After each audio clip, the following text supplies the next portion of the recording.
What's going on, guys? Welcome back to the channel. In today's video, I have the one and only DB here with me to discuss and chop up some analysis. It's the end of Q1 and I have a special guest with me as well, Pluto here. He just got neutered. We have just closed the last week in March. We're closing the monthly today. We want to make sure we bring some good analysis for you guys to play off of. It's been quite choppy, so don't feel like you need to rush into things. That's why we planned beforehand. Let's jump into it. First off, I'm going to emphasize some things here. I know we just uploaded a video with Pocky, so it's pretty much the same sort of analysis, but I think it's always relevant. It's always good to remind yourself of the price action that's happening, the range that we're in, so that when levels do move aggressively, you're ready to react upon it. So as far as a lower end extreme end here, I have 62.6. Obviously that's near this wick low here. That's going to be my major, like extreme when we're talking about a value area to add longs on. We also have the 70.7 level up here, which would be, you know, you're more heading towards the extreme end of the high end of the range, not exactly being a value area.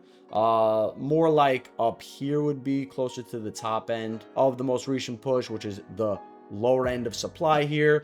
I would say around 72 to 73 is more of a value area for shorts within this level here. But before any of those levels test, we do have areas in between. And I was on a stream with Kraken the other day in WG. If you're in there as well, I gave this play here. I like playing around wicks. This is where liquidity piles up. This is where price reacts around. And I like to simplify it as such. When wicks occur, something has happened, something is going to happen from those levels. And this is where I anticipated intraday scalps holding up. Again, scalp. It's important to realize what's a scalp from a potential long swing, short swing, whatever the case may be. You can scalp longs and shorts within the middle of end of this range. And you can see here, I mean, you could scalp this, just like you could scalp this, just like you could scalp this, even here, up here, down here, up here, etc., etc.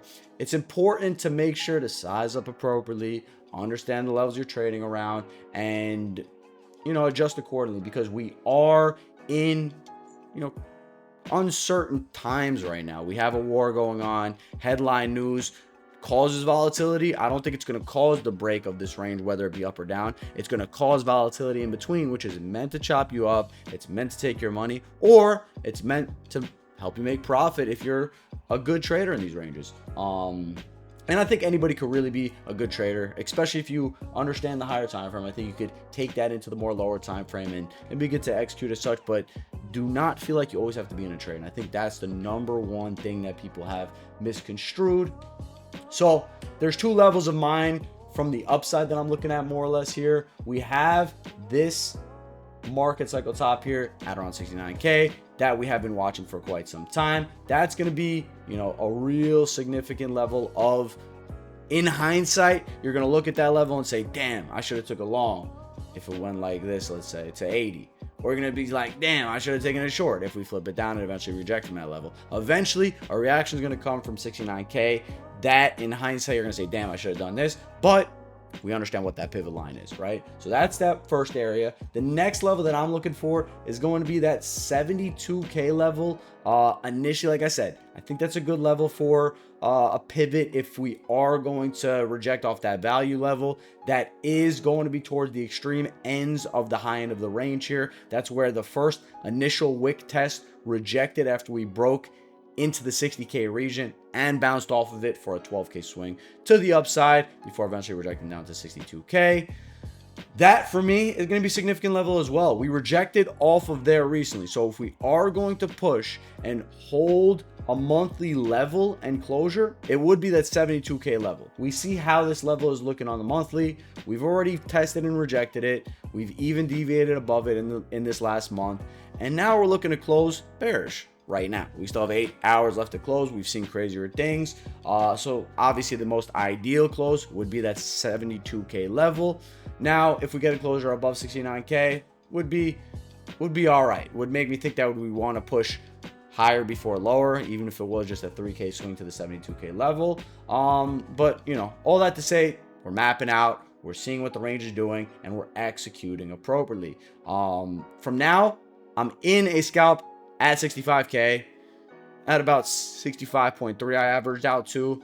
I have coins like Tau, Hype, Zcash was really strong today, Fartcoin, BCH, Bitcoin Cash, that are on my radar, but I'm more hesitant to play alts right now until BTC wants to make its next move. It does not mean I'm not going to be scalping it. If we want to drop into this level again, maybe even today in a few hours, I'll look for scalps on longs and on the coins that I just brought up here today. If we do drop down and look to go down lower, I think that we're going to take logical invalidation liquidity from the weekend, meaning what?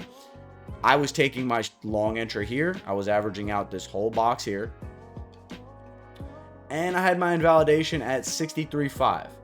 I saw liquidity as well at 64K. People are going to logically use that line as their invalidation. I think that if we are going to sweep these lows, this should be where price reacts next. Even for a push up into 65.5, 65.8 for a bearish retest down. Regardless, I don't think that you should be shorting this push if we do get it. If we do get a drop down below this level and a push into this level, I don't think that you should be a shorter here. I don't think that's wise because we could react from there, and then we have these lows here. So you should be very cautious as we get the lower end of the range. That's why we have extremes, value areas. That's why we have a middle end of the range, and that's where we clearly are at right now. So that's pretty much what I have from a Bitcoin standpoint. Again, I just posted a lot of analysis in my last video. Make sure you check back if you want to listen on to my perspective when it comes to certain alts, and how I play certain things. I want to hear what you have to say, DB. I know that you have a lot to share today. Let's kind of jump into what you got to unfold for us today. Hi everyone, hope you're doing good. Another analysis together with Woods. Today we have the quarterly and the monthly ending. In addition to that, we have a lot of macro developments going on, which mean a lot to different kinds of asset markets, which we want to discuss together with Woods. So let's get straight into it. Starting with the S&P 500, we have been relatively bearish on the index since December. It took a while until this started to roll over, but it never made a new high since we turned bearish at the end of December because of different technical indicators that we have discussed in previous videos as well.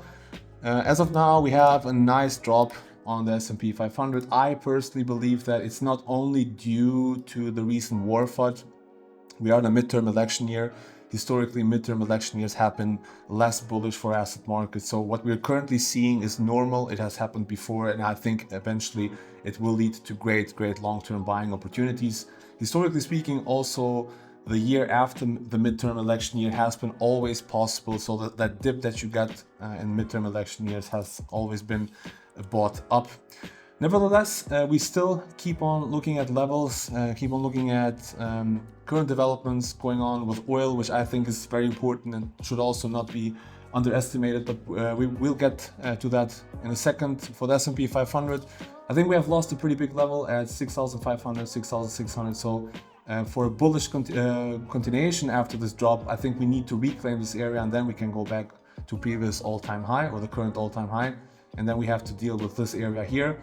As long as that's not the case, we have a bearish retest scenario here, possibly dropping all the way down to the previous all-time high area. That would be a 12 to 13% drop from the all-time high. Again, this has happened before in midterm election years. The average decline has been around 15% for the S&P 500, so 13-14% into this level would be kind of normal and nothing to worry about. That being said, what's also currently influencing the market is obviously the tensions, the war in the Middle East. Not the war per se, we did have tensions before, but the current situation with oil prices, right? Oil prices are one of the biggest drivers of asset markets overall. The reason why we have been in a bullish cycle for different asset markets since 2022, among other reasons, has also been the decline of oil, right? Decline of oil prices means energy costs, transportation costs decline as well. That means that inflation is no longer a problem across different industries, and it also means that central banks can put more money into the system, into the economies, into the markets to support asset growth. Now we have a different scenario, right? We have oil prices increasing, and that does increase expectations about inflation in the future. The longer this persists, the worse the implications on economies and on markets. Why? because high oil prices means high energy costs, high transportation costs. That means that the spillover effect among other industries will also be bigger. Now, as a normal citizen, you may not feel it, right? Unless you're fueling your car. I think diesel prices in the United States are at one of the highest levels in the last 3 to 4 years. So that's one way you can feel it. If you don't drive a car, I think it can take a bit of time until you start feeling it. And because inflation, realistically speaking, starts materializing in the data a few weeks, maybe even months after the initial increase in energy and transportation costs, right? What this also means is that after 3 years of central banks easing significantly, what I mean with easing is that they have been declining, lowering interest rates, putting more money into the system, making it easier for you to borrow money, right? When it's easier for you to borrow money, you're more likely to spend it, right? And that supports growth. When inflation rises, what central banks essentially do is that they increase interest rates. They make it harder for you to borrow money, right? And when it's harder for you to borrow money, you have less money to invest in your business, you have less money to spend, and there's less money for asset markets. And usually that leads to more bearish periods on asset markets like the S&P 500 or individual stocks, right? This is just part of the macro cycle. We have seen it before, it's nothing to worry about, but it is important to understand it. It is important to understand why increasing oil can be a negative thing, why we need an agreement between the United States and Iran, and why we need the Strait of Hormuz to be opened as soon as possible if we are positive about asset markets mid to long term, right? So something we need to keep an eye on. DXY has been massively influenced by these developments. It's been increasing since the 2-week bullish divergence, something that we have discussed in this channel as well. Why has it been increasing? Because of rising inflation expectations. When there's rising inflation expectations, the market essentially speculates that the Federal Reserve will remain hawkish, potentially even rising interest rates. When the Federal Reserve rises interest rates, that's positive for the dollar, right? People feel less inclined to hedge against the devaluation of the dollar by putting their money into assets, which means that assets grow slower or they decline. On the other hand, when investors expect the dollar to lose its purchasing power relative to other global currencies, usually that happens when the Federal Reserve is more dovish, right? When it wants to decrease interest rates because inflation is no longer high, that's when asset markets thrive, right? So essentially, you always have investors either hedging or not hedging against the dollar, and that does have implications on asset markets. Now, we are at a very, very big level here. We have talked about it for weeks. We're trying to reclaim the 100, 101 zone basically since May, right? Since we have been trading below this area. We have failed multiple times, but things are looking pretty good, especially with how inflation has developed. Now, if we do reclaim this zone, I think we will rise at least toward the 105 to 107 area until the end of the year. That wouldn't be as positive for asset markets, which again is normal because we are in a midterm election year, right? And some assets have been pretty overvalued if you look at stock markets. So if this level is reclaimed, essentially you as an investor, you get a sign that the dollar is going to increase in purchasing power relative to other global currencies, right? So it gives you an indication about a potential trend in the next few weeks and months. And that does put more pressure on assets. It puts more pressure on BTC, on stocks, on commodities as well, like gold or silver, also perform less strong when the dollar is strong. As of now, we have not reclaimed this area yet, but it's something that we need to pay attention to. I personally believe that we will rise to this zone at some point this year. I've explained it multiple times why I do think that. And in case you haven't seen my macro plan, it's because we have reached the end or the lows of this channel with a 2-week bullish divergence, right? I'm using the wood spot for the 2-week bullish divergence, very, very clean, and we've been rising since then. So something that will influence not only BTC, but also stock markets, and something that you need to pay attention to in terms of the macro and macro developments. So that's it in a nutshell, what's currently happening with stock markets, with DXY, how that is related to the tensions in Iran, how that is related to increasing oil prices, and how that influences monetary policy across global central banks. If you look at crypto alone, I think that's also very, very interesting because we are, as you mentioned, trading at a very, very big zone. For me, it's very, very simple. We have BTC and all other indexes. We will look at other indexes in a minute. Trading in, you can call it a channel, a bear flag, whatever you want, right? What we have been doing so far is we have been moving between range lows and range highs of this channel. Recently, we did go back to these range highs, right? We printed a 2-hour bearish divergence, which was a clear short, right? There was no reason to turn bullish, in my view, at this area here. I know a lot of people are looking at horizontal levels, right? So they would assume that this is some form of range highs and we have broken above it, right? That wasn't the case because I think the diagonal levels and the diagonal channel is a bit more important in this case. We dropped all the way to range lows. And in my view, we have broken structure. We have broken lower time frame structure. So we did have a low here, a higher low, higher low, higher high, higher high, higher low again, lower high, lower low. Now we have broken down below these bear flag range lows, right? Looks very, very obvious, right? It's a short here, it's gonna break down, right? Is it that simple? Time will tell. We will see. I have two scenarios here. So the obvious one is obviously that we remain below this area here and go for new lows, right? History has taught us that this can happen. We did it in January, right? Remember, we had the exact same scenario here. Now, is it too easy? It might be, right? Maybe everybody expects this and we won't get the breakdown. I'm leaning towards it, but it's not 100% guaranteed, right? This is why I have two scenarios. So either I'll try to short these levels here. I'm not that interested in shorting. I think the good times to short was here and here where we did have a Monday high and a 2-hour bearish divergence. Now I'm looking for a breakdown to buy some spot at some point. Or the bullish scenario is that this turns out to be a deviation. We go back to some form of mid-range and bid a range low, right? And you can essentially target range highs again, which is at 80K or even higher. I don't give this a big probability, but that's the bullish case, right? That this turns out a deviation, we reclaim this area and push for higher. I think you can be buying higher if that turns out to be correct.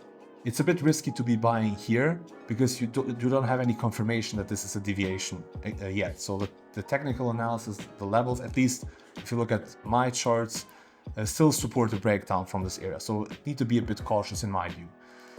Other indexes look the same. USDT dominance on the 3-day, still a resistance area, right? There's no reclaim of this zone yet.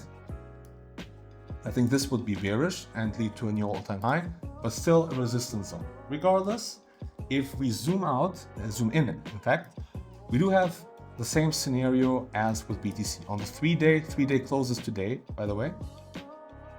And we already did close a 3-day candle above this diagonal resistance zone, right? We can zoom in a bit and see where we stand on more lower time frames. The daily is what I personally prefer. And if you look at daily closes, so let's do something like this here. You can see that we have accepted above this area. We have retested it twice in the last 2 days. And here again, just as with BTC, right? The bullish case is that you find acceptance back below the zone, right? Then you essentially buy on such a retest whenever it comes, with the invalidation being very, very easy and targeting range lows. That's the bullish case. Do I support this? Not necessarily, right? But I still need two cases, right? I need an invalidation to my bearish thesis. It doesn't make any sense to just be blindly bearish and then what happens if I'm wrong, right? I need to have my invalidation because if we do find acceptance back below this range, I wanna catch this move, right? But as long as that's not the case, we are above this area here. We tested it twice, and it's not unlikely that we go for a breakout for USDT dominance and a breakdown for BTC. Any other index looks very, very identical. If we look at total 3 on the daily, again here in Wealth Group, I shared an analysis to why I thought this was the local top for total 3. We got a really, really nice drop from that area. We did have a bearish 2-hour bearish divergence, so 9% drop might not sound like a lot, but this is translated into 20-25% drop on most altcoins. Not all coins, some outliers like Tau maybe dropped a bit less, but we have coins like Sui or Solana that dropped significantly more. Now here again, we found acceptance below the bear flag lows, just as with BTC, and we're bearish retesting the daily 21 EMA and 50 SMA, right? As long as we don't reclaim these lows, just as with BTC, a breakdown is possible. So you have to be cautious about it. It is a very, very realistic scenario, right? I'm giving you the bullish case, and I think you would need to act on that once it is confirmed, but not before that. Any other index really looking very, very similar. If you look at total 2, 3-day closing today as well, we have a relatively bearish trend here. In my view, still not looking really, really promising. And yeah, I think a breakdown could happen at some point if we do not recover all these structures. Others, same idea, bear flag. So if we actually confirm a breakdown, I think we could get a violent move down. And I'm not trying to call doomsday or to FUD anybody out of their longs. I know I have a bit of a different perspective on the market. My feeling is that a lot of people are more bullish because we dropped quite a lot. I'm still a bit skeptical because of these structures on indexes on BTC. If I'm wrong with it, if we do recover these range lows, I have a plan, right? You always should have a plan in case your main idea is invalidated and doesn't work out. But as of now, here again, USDT dominance, USDC dominance, we have the same situation here. We will see how this plays out, but we have a very, very similar scenario here. So be prepared that you don't want to be caught off guard if we do get a breakout for dominance indexes, respectively a breakdown for BTC and the total charts or other charts. You don't want to be caught off guard. But again, if you are hesitant to be buying, right, I've given you the positive scenario, the bull case scenario that you can follow as well in case that these turns out to be a deviation and we actually do drop within these ranges and we go higher for the market. So overall, just to summarize everything, the stock market's a bit shaky, right? Dollar's still a bit strong, something we need to keep an eye on. Oil prices remain high. This does not necessarily support asset markets, risk assets short term. Mid to long term, this will lead to great buying opportunities, to accumulation opportunities, and that's what I'm looking forward to. For the crypto market, it is very simple, right? We either break from these flags and we get a violent move down, or this turns out to be a deviation, trapping shorters, right? And then we go for range highs, respectively range lows in this case of the flag, and we get a nice relief across the market. So that is pretty much all I got for today. Always a pleasure to chat with you, DB. Always a pleasure to hear your analysis. It's the end of Q1, guys. The monthly is closing today. We have significant things happening around the world.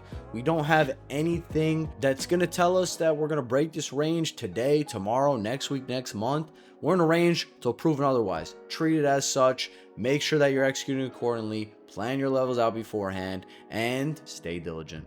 I'll see you guys in the next. Peace.